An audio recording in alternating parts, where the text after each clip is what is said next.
Welcome to the Trump Breaking News Network, your daily source for up-to-the-minute Trump news. Join us today and every day. Here's today's news. This is TBNN.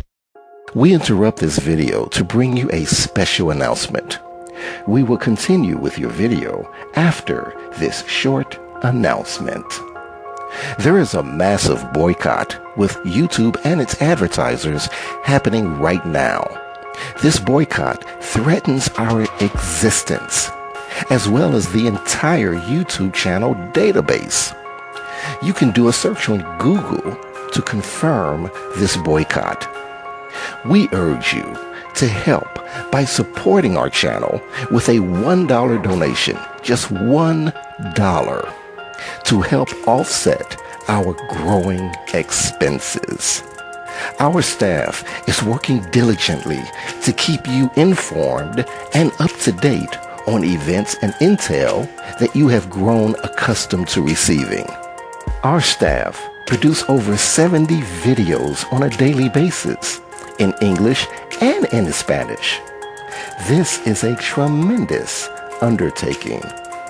This is why we use a computerized voice, because of the massive amount of information we provide for you. We accept PayPal donations, and our donation link is below in our description. When the boycott is over, we'll let you know. This is a serious situation for YouTube and its advertisers. If you appreciate our channel and the intel that we provide for you, then please consider this much needed $1 donation. I want to personally thank you in advance for your support. Victory of the light. And now, here is your scheduled video. North Korean missile blows up during launch, President Trump aware, has no further comment. By Tyler Durden. The initial official reactions to the failed missile launch are beginning to hit the wires. U.S. Pacific Command on North Korea missile launch.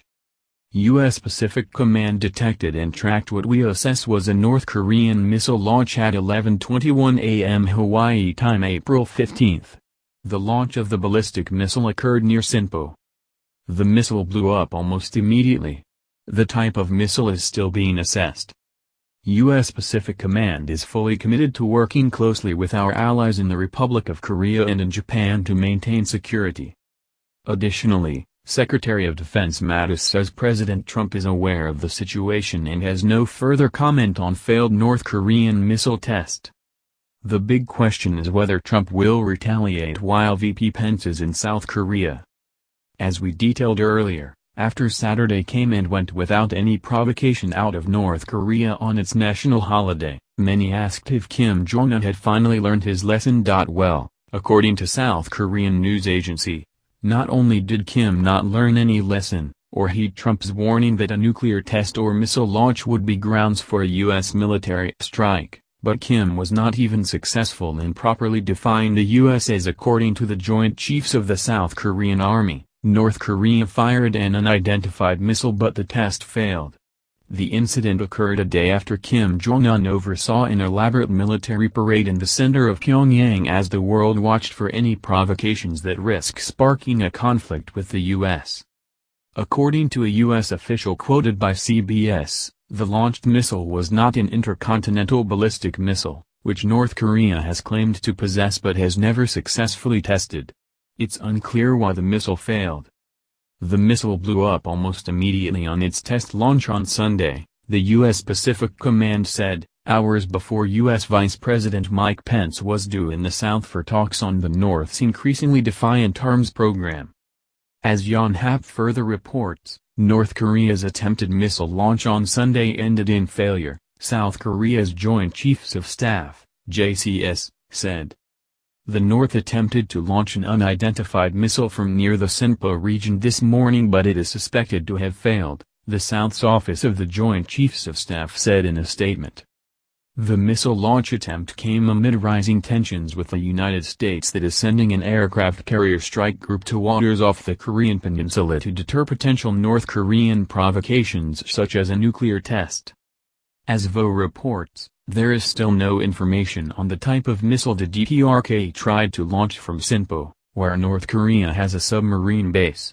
What we do know, however, is that the time of the missile launch was at 6:20 a.m. Korean time, and as Reuters also adds, the missile launched earlier this month flew about 60 kilometers, 40 miles, but what U.S. officials said appeared to be a liquid-fueled, extended-range Scud missile only traveled a fraction of its range before spinning out of control. It appears today's launch was already scheduled for relaunching after the earlier test firing. Kim Dong-yub, a military expert at Kyungnam University's Institute of Far Eastern Studies in Seoul. This launch can possibly be a test for a new type of missile or an upgrade, Kim added. The North has said it has developed and would launch a missile that can't strike the mainland United States, but officials and experts believe it is some time away from mastering all the necessary technology. Tension had escalated sharply in the region amid concerns that the North may conduct a sixth nuclear test or a ballistic missile test launch around the April 15th anniversary it calls the Day of the Sun. That said, in light of the recent NIT report that the U.S. has been able to sabotage and remotely control North Korean launches for years courtesy of cyber attacks, one does wonder if the U.S. did not play at least a minor role in this attempted, but failed, launch. 3 years ago, President Barack Obama ordered Pentagon officials to step up their cyber and electronic strikes against North Korea's missile program in hopes of sabotaging test launches in their opening seconds. Soon a large number of the North's military rockets began to explode, veer off course, disintegrate in midair and plunge into the sea. Advocates of such efforts say they believe that targeted attacks have given American anti-missile defenses a new edge and delayed by several years the day when North Korea will be able to threaten American cities with nuclear weapons launched atop intercontinental ballistic missiles. Sabotage or not, at this moment Vice President Mike Pence is en route to South Korea on Saturday night for meetings with officials amid increased tensions in the region over Pyongyang's nuclear program and missile tests. As we await more information, the immediate question is whether the mere intent to test the U.S. resolve, even if such an attempt was ultimately a failure, will be sufficient for the U.S. to commence bombing Pyongyang. Recall that 2 days ago, NBC reported that the U.S. is prepared to launch preemptive strikes on North Korea in case Kim Jong-un was planning on conducting a nuclear test. One can probably extrapolate the same logic to ballistic missile launches, especially now that North Korea revealed a new, far bigger ICBM during the Saturday parade. We expect the answer whether the U.S. will strike North Korea to be revealed within the next few hours. Meanwhile, courtesy of Stratfor, here are 4 possible scenarios on what happens next. A red line at the 38th parallel. A range of options. Action against North Korea could take many shapes or forms, from a limited strike to a large-scale military offensive targeting all of North Korea's military assets. On the lowest end of the scale, the United States could launch a strike to punish North Korea for continuing to develop its nuclear and missile arsenal and to deter it from pursuing nuclear weapons in the future. A punitive strike may be limited to a single base or facility in the country, with the threat of further action down the line if Pyongyang doesn't alter its behavior.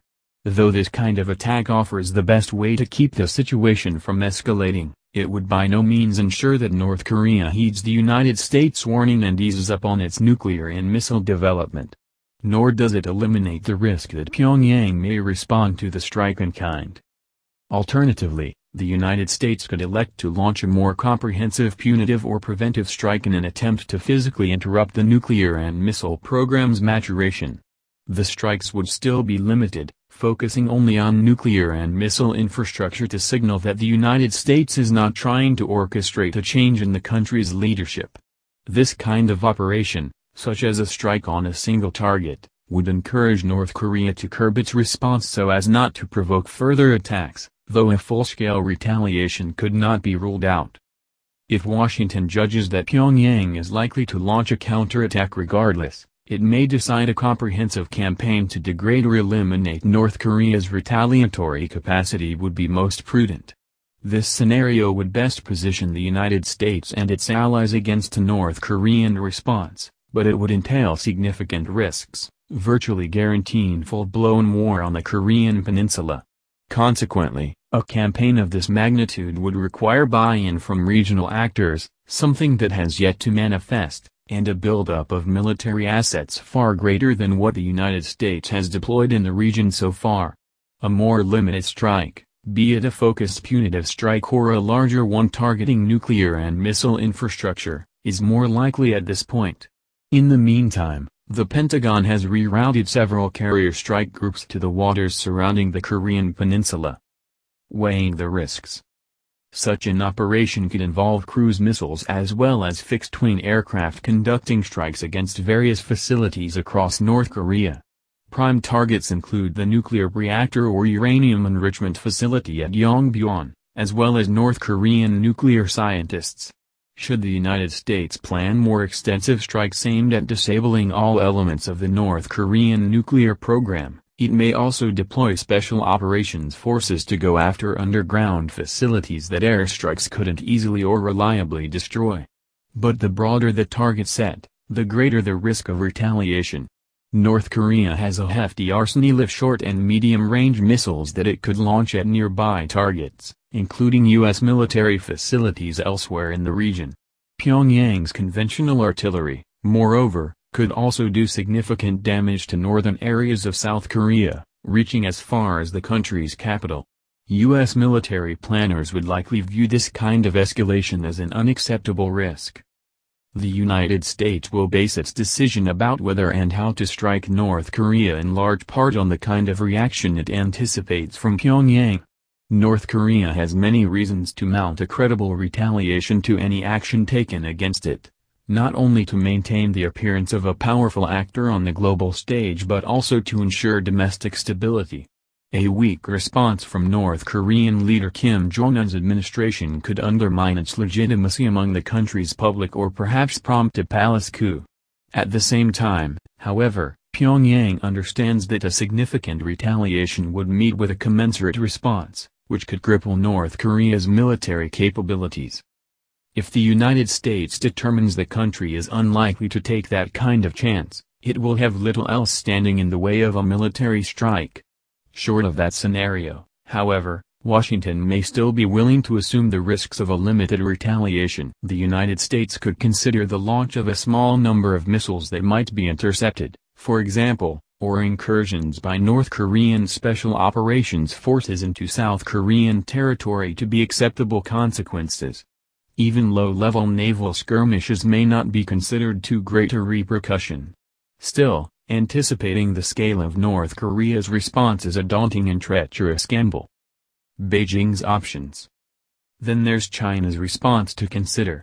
Until now, Beijing has stressed diplomatic solutions to ease the rising tension, all the while warning against the chain reaction that military action against Pyongyang could set off.